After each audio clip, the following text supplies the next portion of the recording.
बहन की शादी को 6 साल हो गए, मैं कभी उनके यहाँ नहीं गया। ईद शब रात अम्मी या अब्बू चले जाते थे। एक दिन मेरी बीवी मुझसे कहने लगी कि आपकी बहन जब भी घर आती है उसके बच्चे घर का हशर नशर कर देते हैं, और आपकी माँ जो हमसे चुप चुपा कर कपड़े, साबुन और कभी कभी को चावल के थैले भी भर के दे देती है। अपनी माँ से कहो ये हमारा घर है, कोई खैरात सेंटर नहीं।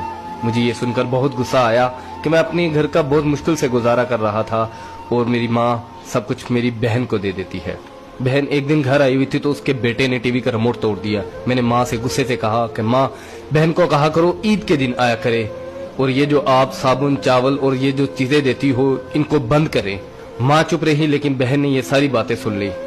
4 बज रहे थे, बच्चों को तैयार किया तो बहन ने कहा कि भाई मुझे बस स्टॉप तक छोड़ आओ। मैंने झूठे मुंह कहा बहन रुक जाती कुछ दिन। बहन मुस्कुराई और बोली नहीं भाई, बच्चों की छुट्टियां खत्म हो रही हैं, मुझे जाना है। फिर जब हम दोनों भाइयों में जमीन का बंटवारा हो रहा था तो मैंने साफ इनकार कर दिया कि मैं अपनी जमीन से बहन को हिस्सा नहीं दूंगा।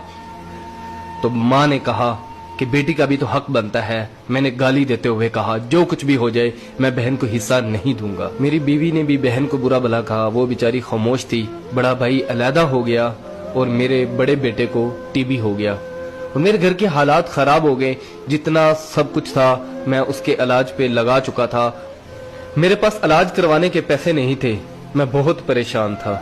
लाखों रुपए लगा चुका था और भूख सर पे थी। परेशानी की हालत में कमरे में बैठा शायद अपने हालात पे रो रहा था। उसी वक्त मेरे घर में वही बहन आई। मैंने गुस्से से बोला ये आगी मनहूस। मैंने बीवी को कहा कुछ तैयार करो बहन के लिए। बीवी मेरे पास आई और कहा कोई जरूरत नहीं गोश्त और बिरयानी बनाने की। फिर 1 घंटे बाद वो मेरे पास आई। भाई परेशान हो। बहन ने मेरे सर पे हाथ फेरा, कहा बड़ी बहन हूँ तुम्हारी, गोद में खेलते रहे हो, अब देखो मुझसे बड़े लगते हो। फिर मेरे करीब हुई और अपने पर्स से कंगन निकाले और मेरे हाथ पे रख दिए और आहिस्ता से बोली पागल तू एवं ही परेशान होता है, बच्चे स्कूल थे, सोचा दौड़ते दौड़ते भाई से मिल आऊं। ये कंगन बेचकर अपना खर्च करो और अपने बच्चे का इलाज करवाओ। शक्ल तो देख जरा तूने क्या हालत बना रखी है। मैं खामोश था, बहन की तरफ देखी जा रहा था। बहन ऐसा से बोली किसी को मत बताना, तुमको मेरी कसम है। मेरे माथे पे बोसा दिया और 1000 रुपया मुझे दिया जो 150 के नोट थे, शायद उसकी जमा पूंजी थी। मेरी जेब में डालकर बोली